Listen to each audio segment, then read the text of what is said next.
সম্মানিত উপস্থিতি, আপনি যখন আল্লাহকে বলবেন, ও আল্লাহ, আমি এই দুনিয়ার উপর অনেক জুলুম করে ফেলেছি, অনেক অন্যায় অপরাধ করে ফেলেছি, আমার সময় শেষ, আর 3 মিনিট সময় আছে, এই কথাটা বলে আমি আমার আলোচনা শেষ করব।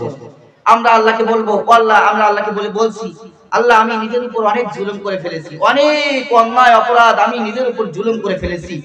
আল্লাহ তাআলা বললেন, ও বান্দা, তুমি তোমার নিজের উপরে জুলুম করে ফেলেছো, তুমি নিরাশ হয়ো না। আল্লাহ রাব্বুল আলামিন বলছেন, قل يا عبادي الذين أسرفوا على أنفسهم لا تقنطوا من رحمة الله إن الله يغفر الذنوب جميعا إنه هو الغفور الرحيم।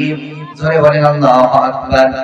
আমরা যখন আল্লাহকে বলি, ও আল্লাহ, আমি নিজের উপর জুলুম করে ফেলেছি, আল্লাহ বলেন, হে আমার বান্দাগণ শোনো, যারা নিজের উপর জুলুম করে ফেলেছো, তোমরা আমি আল্লাহ তাআলার রহমত থেকে নিরাশ হও না। নিশ্চিতভাবে আমি আল্লাহ সমস্ত গুনাহ মাফ করে দিই, ক্ষমা করে দিই। একটু জোরে বলেন সুবহানাল্লাহ।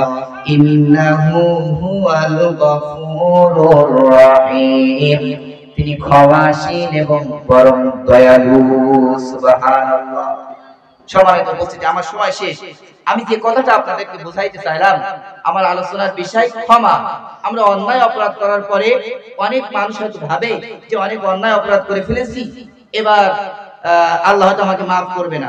আপনি এমন ধারণা করতে পারেন না। আল্লাহ কোরআনের শতাধিক জায়গায়, অনেক জায়গায় বলছেন, বান্দা অন্যায় অপরাধ করেছো, আমি আল্লাহকে বলো, আমি আল্লাহ তোমাকে কি করব? মাফ করে দেব। আমার আপনার জীবনে অনেক গুনাহ জেনে বুঝে রাতের আধারে দিনের আলোতে কত অন্যায় অপরাধ করছি কি করছি না? এর জন্য আল্লাহর দরবারে তওবা করার, মাফ চাওয়ার দরকার আছে না নাই? আল্লাহ রাব্বুল আলামিন আমাদের সকলের জীবনের গুনাহগুলো মাফ করে দিক। সকলে বলছি আমিন। সামনে আছে মাহে রমাদান, আমরা সকলেই নিয়ত করি মাহে রমাদানে আমরা 30টি রোজা থাকবো ইনশাআল্লাহ। রোজা থাকবো, তারাবি পড়বো না, এমন নিয়ত যেন আর করেন না।